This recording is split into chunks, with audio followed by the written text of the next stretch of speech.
Freedom is one of those words people use most confidently when they want the benefits of adulthood without the obligations that gave those benefits meaning in the first place. I did not understand that clearly when my marriage began to break, but I understand it now. A great many people do not actually want freedom in the disciplined sense. They want release without cost, desire without consequence, and self-discovery financed by somebody else's stability. They call that honesty because honesty sounds nobler than appetite. They call it growth because growth sounds less embarrassing than selfishness. And when they talk about needing space, what they often mean is that they want to test the edges of their own entitlement while assuming the life they built with you will remain standing exactly where they left it. That was the lesson my wife taught me, though not intentionally. For most of my adult life, I believed self-control would protect me from a certain kind of humiliation. I thought if a man stayed calm, fulfilled his responsibilities, and approached problems without drama, the people closest to him would at least understand what they were leaning on. That was one of my blind spots. Another was less dignified, because it flattered me. I believed that because I was not loud, impulsive, or insecure, I was therefore difficult to manipulate. The truth is almost the opposite. A calm man is not hard to manipulate if someone close to him learns that he would rather preserve order than accuse too soon. Restraint becomes exploitable once another person starts treating it like delay rather than principle. My name is Scott Avery. I am 47 years old, and until recently I had been married for 17 years to a woman named Melissa. We lived outside Phoenix, in the kind of master-planned neighborhood where everything looks as though someone in a design office has decided what prosperous middle age should look like: stucco walls, low-maintenance gravel landscaping, a community pool no one really swims in after the first summer, and houses that photograph better than they feel at night. We had one daughter in college and a son in his junior year of high school. I worked in financial operations for a large industrial supplier, which meant cash flow planning, contract timing, cost controls, vendor exposures, and the practical mathematics that keep other people's confidence from becoming expensive. Melissa worked in showroom sales and client events for a luxury furniture brand. She was good at it because she understood aspiration. She knew how to sell people not only a dining table or a sectional, but a story about who they would become once those things were in their house. For a long time, I admired that skill. I still think the admiration was reasonable. She was socially fluid where I was measured, emotionally expressive where I was inward, good at making environments feel lively in ways I have never particularly needed. Like a lot of men who are steadier than they are dazzling, I mistook our differences for balance. Sometimes they were. But balance becomes a dangerous word in marriage once one person starts mistaking the other's stability for permanence. I do not want to retell the marriage as if it had always been hollow. It was not.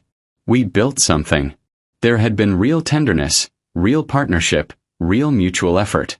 We survived a rough housing market during our first move, my father's long illness, one miscarriage that still sits in my memory with more weight than language, and the ordinary exhaustion of raising children while trying not to let everyday logistics devour whatever private self remained in either of us. We were not pretending to have history. We had history. That matters because betrayal is not most painful when it destroys fantasy. It is most painful when it takes a real structure and quietly starts treating it like collateral. If I am going to tell this honestly, I should include the part where my own temperament helped the problem grow. I have always been the man who anticipates. I pay bills before reminders arrive, think about school tuition 2 years before it is due, keep extra cash where no one thinks to look for it because I know appliances do not break when your budget feels emotionally ready. At work, this makes me useful. At home, it made me easy to take for granted. I believed the people living inside the life I was helping stabilize would naturally recognize the value of that. But human beings adapt very quickly to quiet competence. They stop seeing the work because the work has already succeeded. A person like me can become infrastructure in his own home without noticing when the people he loves stop relating to him as a man and start relating to him as a function. Melissa had a habit in the last few years of describing me in public as steady, which sounded complimentary, and in private as predictable, which wasn't always. The distinction mattered. Steady means reliable when guests are present. Predictable means emotionally dull when frustration needs a target. At first I absorbed it because there was some truth in it. I am not a dramatic man. I do not require turmoil to feel alive. I do not confuse emotional chaos with intimacy. But self-awareness becomes self-betrayal when you let another person's dissatisfaction redefine your virtues as deficits. Over time, Melissa began speaking about my calm as if it were a limitation she had outgrown.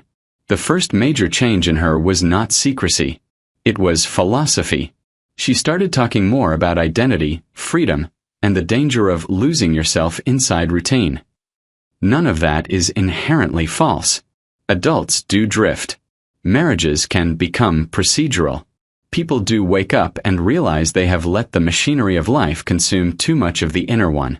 But the way Melissa spoke about those ideas began to sound less like reflection and more like rehearsal. She would say things like, I don't want the rest of my life to be about being responsible for everyone else's comfort. Or, I need more than a life that just functions. Or, some people confuse stability with love, and they're not always the same thing. Those sentences are smooth enough to win agreement from the sort of friends who enjoy sounding insightful over wine. What they rarely include is accountability. Whose comfort? Whose function? What specific obligations are so oppressive? What alternative is being contemplated quietly while the grand language gets warmed up? There was also a man, which is almost too predictable to say and yet almost always part of the story when freedom starts sounding urgently personalized. His name was Julian. He owned a boutique branding firm that collaborated with some of Melissa's design clients and event partners. I met him once at a gallery opening tied to one of her showroom launches. He was polished in the way certain men become polished once they realize they can make women feel understood with very little actual effort. He held eye contact slightly too long, dressed well enough to suggest taste without obvious wealth, and spoke in that warm, careful cadence that signals emotional literacy to people who are already looking for it. Melissa mentioned him often enough that I noticed the rhythm. Julian had interesting ideas. Julian understood storytelling. Julian thought most men became domestic too early, a phrase she repeated once with a laugh that lingered longer in my head than I wanted it to. Every mention was small. None of them, individually, justified suspicion. That is precisely why they worked. I stayed reasonable longer than I should have, partly because I did not want to become ridiculous and partly because I was still loyal to the marriage we had built, not to the version of it that was beginning to replace reality in her mind. There is a particular danger in being a mature man who values dignity. You can talk yourself out of conclusions that would make noisier people move much sooner. You tell yourself you are being fair. Sometimes you are. Sometimes you are just postponing the humiliation of admitting you are not dealing with mood, but structure. The first direct crack came on a Thursday evening in late March. We had just finished dinner. Our son was upstairs doing homework. The house had that specific weekday stillness families develop when everyone is home but already drifting into separate mental rooms. Melissa stood at the kitchen island with her wine glass and said very calmly, I think I need more freedom in my life. I asked the obvious question, what does that mean? She sighed, and that sigh told me almost everything. It was not the sigh of someone trying to explain a painful truth. It was the sigh of someone annoyed that specificity had been requested before the emotional framing was complete. It means I feel trapped by expectations, she said. By roles. By routine. By always being somebody's wife, somebody's mother, somebody's problem solver. That line interested me more than it moved me. Not because I doubted she felt strain. I'm sure she did. But because she was speaking as though responsibility had happened to her. Not as though she had actively built a life with me and benefited from the very structure she was now trying to describe as confinement. I asked, are you unhappy with me or with your life? She looked at me for a second and said, that's exactly the kind of question that makes me feel boxed in. There it was, not an answer, but a complaint about the request for one. When people want freedom without accountability, clarity starts feeling like aggression to them. A few days later she told me she wanted some time apart. Not a divorce. Not even a separation, in her preferred language. Just time. Space. Room to breathe. Those words came dressed in so much careful softness that objecting to them would have made me sound hard in exactly the way her narrative required. She said she needed to understand who she was outside marriage. She said she wanted to preserve whatever was still good between us by not letting resentment turn to poison. She said this was about her, not another person. That last sentence was the only one I knew immediately was not true. I did not accuse her. Not then. But by that point my attention had sharpened.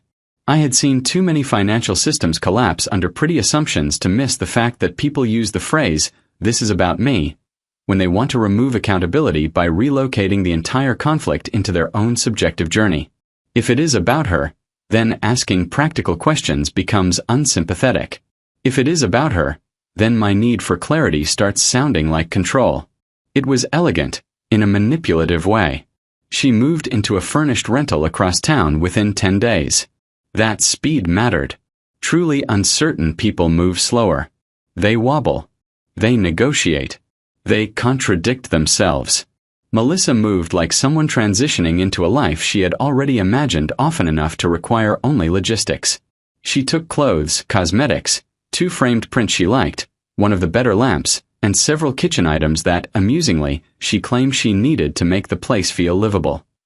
That detail did not wound me. It educated me. Even in flight, she expected the comforts of home to accompany her.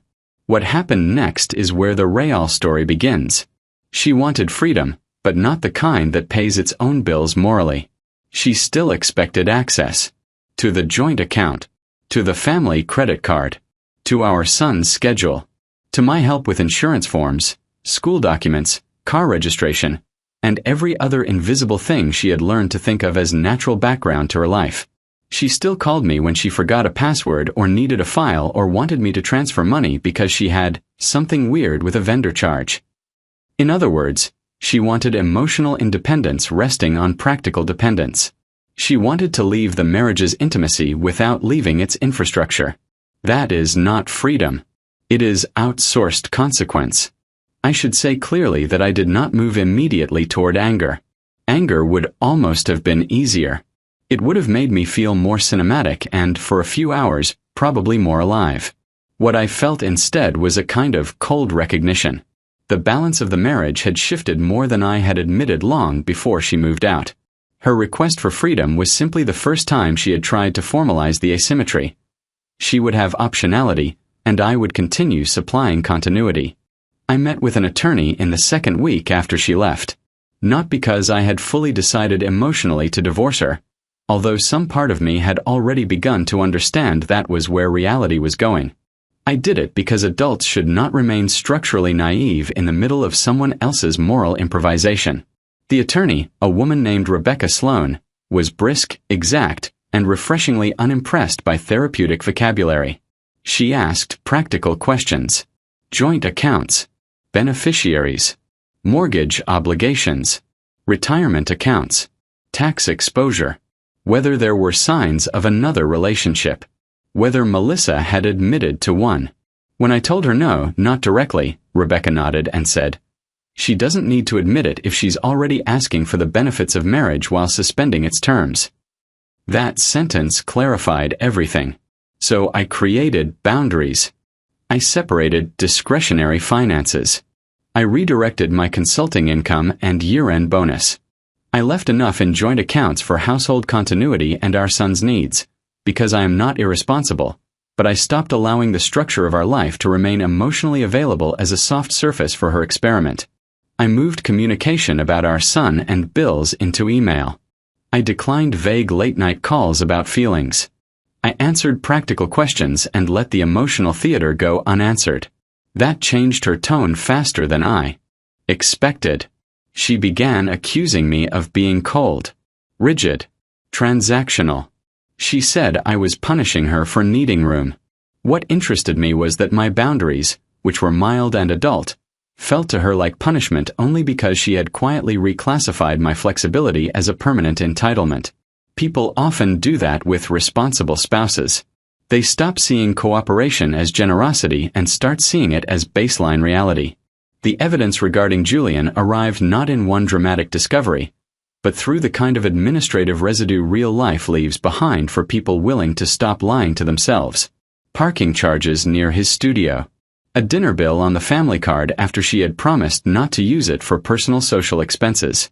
A weekend hotel bar charge during a supposed solo reset trip. Then finally, a digital mistake. An emailed receipt forwarded to the wrong printer on our shared network at home. Boutique hotel. 2 guests. Late checkout. That was the moment the moral ambiguity ended, at least for me. I still did not confront her immediately. That decision matters because people imagine self-respect always looks like immediate exposure. Sometimes it does. But sometimes the stronger move is refusing to waste truth on a person still positioned to soften it with tone.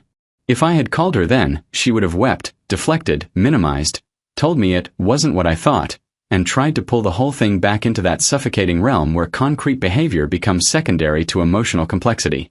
Instead, I told Rebecca Sloan to prepare the papers. The turning point came on a Monday afternoon 2 weeks later. Melissa came by the house to pick up some boxes and looked unusually bright, almost relieved. That expression told me more than any confession could have. She believed she had managed the transition well enough that I was still emotionally waiting while she was privately moving on. She stood in the kitchen, one hand on the counter, and said, "I think this space has actually been really healthy. I feel more like myself." That sentence almost made me smile, not because it was funny, but because it revealed how completely she still misunderstood the balance. She thought I was in the same suspended state she was performing. Waiting, wondering, available for interpretation. She had no idea I had already accepted what she had done and moved into structure. I said, "Good." She blinked. "Good." "Yes," I said. "Because the divorce papers arrive tomorrow." There are few expressions more educational than the face of an arrogant person discovering that their private timeline is not the only one that matters. Her shoulders stiffened. Then came outrage, then disbelief, then the predictable reframing. Divorce? Over this. That question interested me because it revealed the whole power dynamic again. Over this, as though this were simply her kneading room, not an affair cushioned by the practical safety of a husband she assumed would remain morally patient forever. She was not shocked that I was hurt. She was shocked that I had acted without asking her permission to define what counted as serious. Then came the accusation that clarified everything. "You said you were giving me time." No, I had not. I had allowed silence where she mistook silence for consent. There is a difference, and many manipulative people build their confidence entirely on not recognizing it. I said, "I let you have enough time to show me what you meant by freedom." That was when the truth was revealed, not only about the affair, but about the structure she had tried to create. She wanted freedom right up until freedom carried legal, financial, and reputational consequences of its own. She wanted the emotional glamour of self-liberation without the administrative fact of ending a marriage. In other words, she wanted the open field while I kept paying for the fence line. The papers were served the next day at her rental. She called 3 times. Then 6. Then texted in long, careful paragraphs that moved through the usual sequence. Disbelief, anger, self-justification, sudden appeals to our history, concern for the children, and finally the claim that I was being punitive instead of compassionate. I read them all. I answered almost none. There was no need. Once the truth has become structural, argument mainly serves the person trying to turn consequence back into a discussion. The actual divorce process was unpleasant but, like most adult collapses, mostly untheatrical. Disclosures. Mediation. Calendar revisions. Account separation. Our son moved through it with more dignity than either of us deserved. Our daughter was angrier, though I tried not to let her build her own moral identity around my injury. Melissa and Julian did not last. That was predictable and, in the end, uninteresting. Affairs fed by contrast often fail once contrast disappears and daily life arrives wearing sweatpants and utility bills. A year later, at our son's graduation dinner, Melissa said something to me quietly while relatives were outside taking pictures. "I didn't think you'd actually do it." There it was. The final truth in a single sentence. Not that she had cheated. Not that the marriage had failed. that she had misread me. She had mistaken my steadiness for inertia, my fairness for indecision, and my silence for endless emotional availability. She thought she was exercising freedom. What she was really exercising was confidence in my continued restraint. And that is what failed. I tell this story because the lesson in it is not revenge. Revenge is for people who still want emotional centrality from the person who hurt them. What mattered more was understanding the structure. Melissa did not simply want to leave. She wanted to leave without relinquishing the protections of what she was leaving. She wanted movement without cost, reinvention without accountability, and moral language smooth enough to make any objection of mine sound provincial. That kind of arrogance is common now. People call it self-discovery. They call it choosing themselves. They call it refusing to live small. Sometimes those phrases describe something real. Often they describe a person whose appetite has become more articulate than their conscience. If there is any message worth keeping from what happened to me, it is this. When someone asks for freedom while assuming you will continue carrying the structure beneath them, what they are really asking for is not understanding. They are asking for subsidized selfishness. And the most powerful answer is not anger. Anger still grants them center stage. The more powerful answer is calm acceptance. Because once you stop arguing about the meaning of what they are doing, and simply act on what it actually is, the performance ends very quickly.